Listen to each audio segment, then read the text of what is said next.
इसमें एक और बात मुझे बतानी थी कि जो लिक्विड है वो लिक्विड हमारे पास एक्चुअली एक लिक्विड है, वो आपको पता होना चाहिए। ब्रोमीन हमेशा जो है वो लिक्विड फॉर्म में होता है, ठीक है।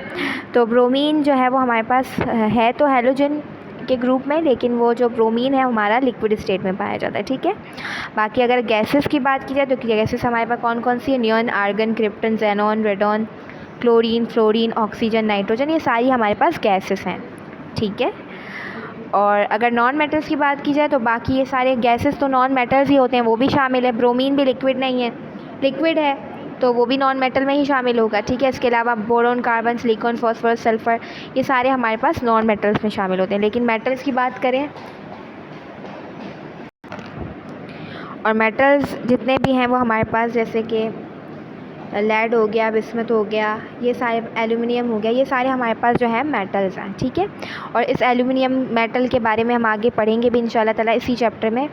तो ये थोड़ी बहुत इन्फॉर्मेशन जो आपके बुक के पेज नंबर 42 पे भी लिखी हुई है, आप लोग ज़रूर देखिएगा उसको, ठीक है। वहाँ लिखा हुआ है कि नॉन मेटल्स कौन से हैं, मेटल्स कौन से हैं, गैसेस कौन से, लिक्विड्स कौन से, तो ये सब आपको पता होना चाहिए।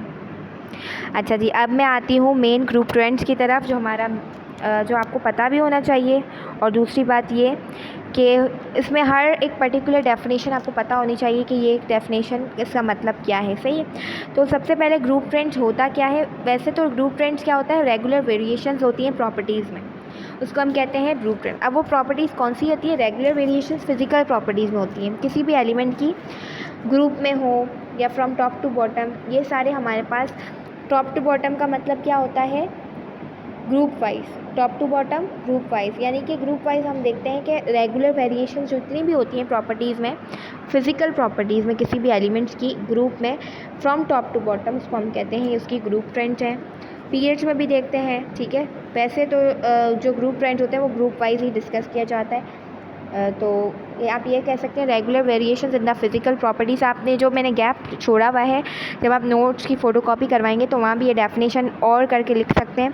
Regular variations in the physical properties of the elements in group from top to bottom is called group trends, ठीक है। और एक डेफिनेशन ये भी लिख सकते हैं, the regular variations in the properties are known as, physical properties mention कर दें तो ज़्यादा बेहतर है, उसको ग्रुप ट्रेंड्स कहते हैं। अब फिजिकल प्रॉपर्टीज अब सबसे पहले हम जो पढ़ेंगे वो है atomic radii. Atomic radii basically होता क्या है? सबसे पहले आपको ये पता होना चाहिए कि एटॉमिक रेडियस क्या होता है। तो एटॉमिक रेडियस की ज़रा डेफिनेशन लिखिएगा, the distance between valence shell and the nucleus of an atom is called atomic radii, ठीक है। इसके एटॉमिक क्या होता है? डिस्टेंस।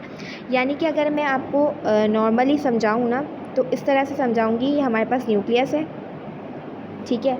अब उसका ये सेंटर में आपको ब्लू से, लाइट ब्लू से शो कर देती हूँ, ठीक है।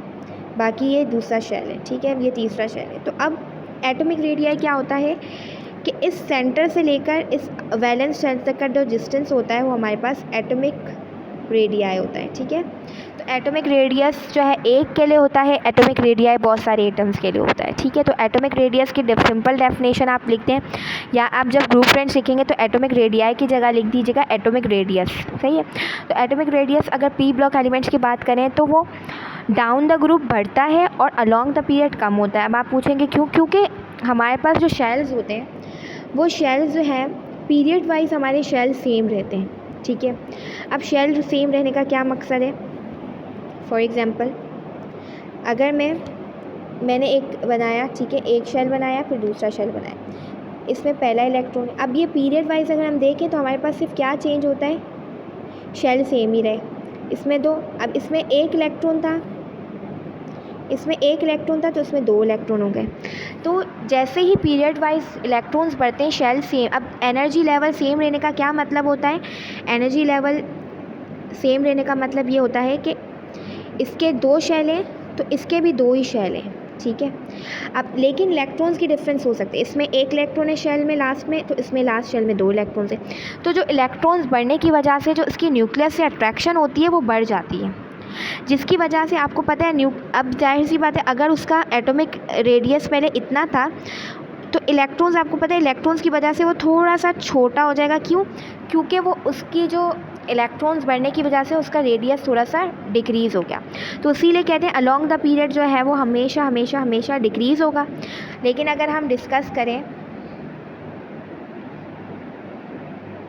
अगर हम इसको डिस्कस करें ग्रुप वाइज, तो डाउन द ग्रुप हमेशा बढ़ेगा। क्यों?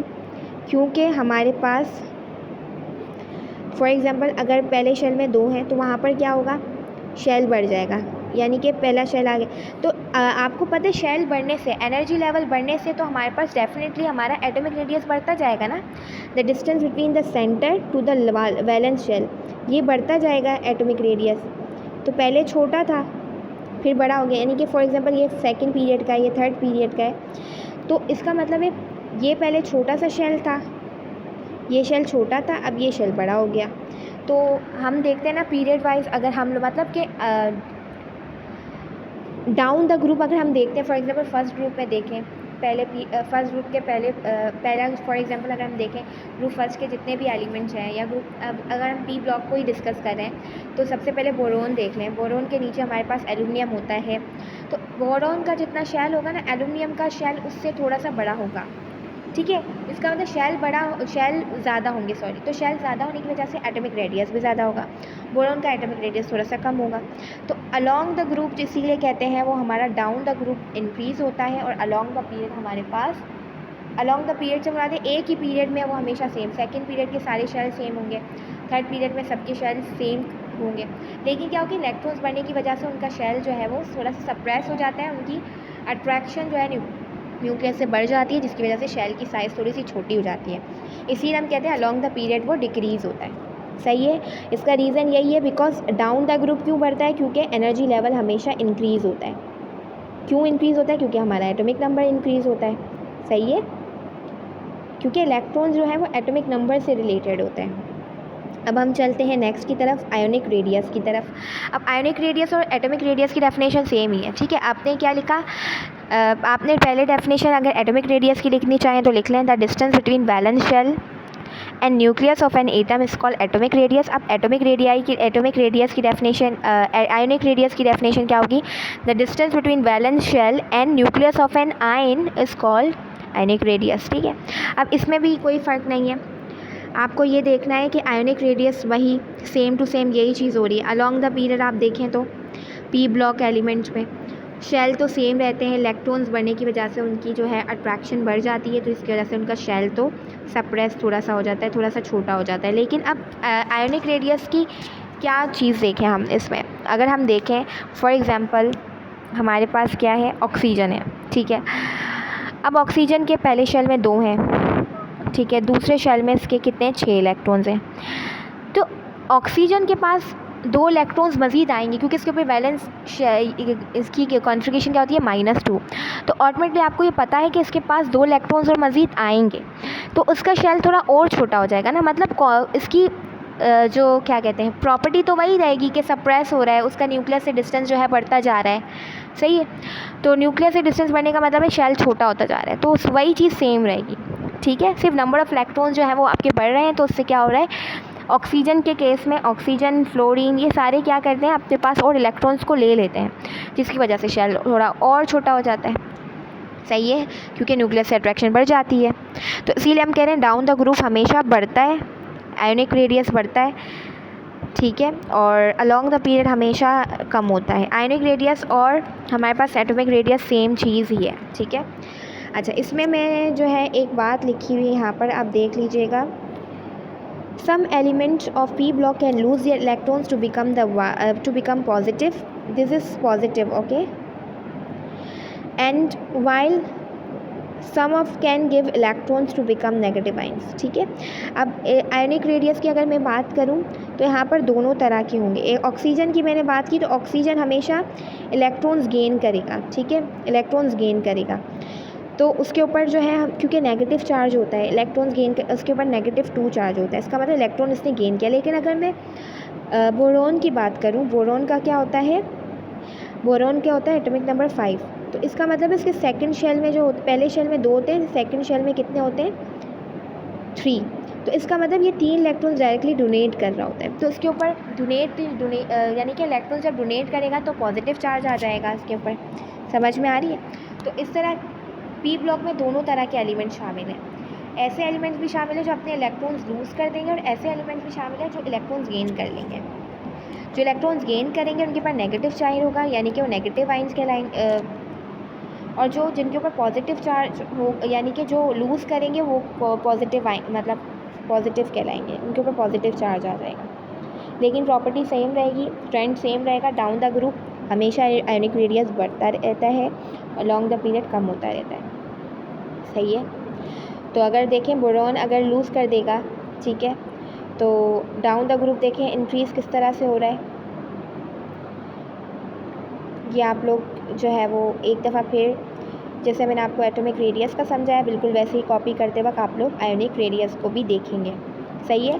बोरॉन को देखेंगे नंबर ऑफ़ इलेक्ट्रॉन्स कितने हैं, अगर वो लूज़ करता है तो शेल किस तरह से रिएक्ट करेगा, और फिर उसके बाद एल्यूमिनियम को भी कंपेयर करके देखिएगा। ठीक है। अब एल्यूमिनियम का जो है एटॉमिक नंबर मैं आपको बता देती हूँ यहीं से ही। एल्यूमिनियम का एटॉमिक नंबर क्या होता है, 30। ठीक है। तो आपने जो है फ़िलहाल मुझे सिर्फ 2 का चेक करके बताना है, बोरॉन एंड एल्यूमिनियम। ये किस तरह से, या हम क्यों कह रहे हैं कि हमारे पास जो है वो डाउन द ग्रुप क्यों कहते हैं। सही है कि हमारे पास डाउन द ग्रुप हमेशा क्या होता है, बढ़ता है। तो ऐसा क्यों कहते हैं कि हमारे पास शेल, क्योंकि इसका एक तो रीज़न ये है कि बोरॉन का इलेक्ट्रॉन्स कम है, एल्यूमिनियम के ज़्यादा हैं, तो शेल भी ज़्यादा होंगे, तो डेफिनेटली उस अपने ही शेल से वो लूज़ करता है, तो इसीलिए इतना ज़्यादा फ़र्क नहीं आता। तो फॉर एग्ज़ाम्पल अगर चले मैं आपको ये बता भी देती हूँ, तो बोरॉन का आता है 2 और 3, और उसका क्या होगा 2, 8 और 3। तो इसका शेल तो ऑटोमेटिकली बड़ा है, इसका शेल छोटा है। अगर ये लूज़ भी कर देगा तो इसका शेल और छोटा हो जाएगा ना, लेकिन इसका शेल जो है वो छोटा तो नहीं, लेकिन कंपेयर इसका शेल अगर फॉर एग्जांपल ये 3 लूज़ कर देता है तो एल्यूमिनियम का शेल अब भी किससे बड़ा होगा, बोरॉन से, क्योंकि इसका एक ही शेल है, इसका एक यही शेल बच जाएगा और इसका दूसरा 8 वाला, यानी कि शेल का साइज़ अब भी बड़ा ही है। तो इसीलिए हम कह रहे हैं डाउन द ग्रुप जो है हमेशा हमेशा हमेशा आयोनिक रेडियस क्या होता है, बढ़ता है, और अलॉन्ग द पीरियड हमेशा क्या होता है, कम होता है। अब हम चलते हैं 4th प्रॉपर्टी की तरफ, दैट इज़ इलेक्ट्रोनेगेटिविटी।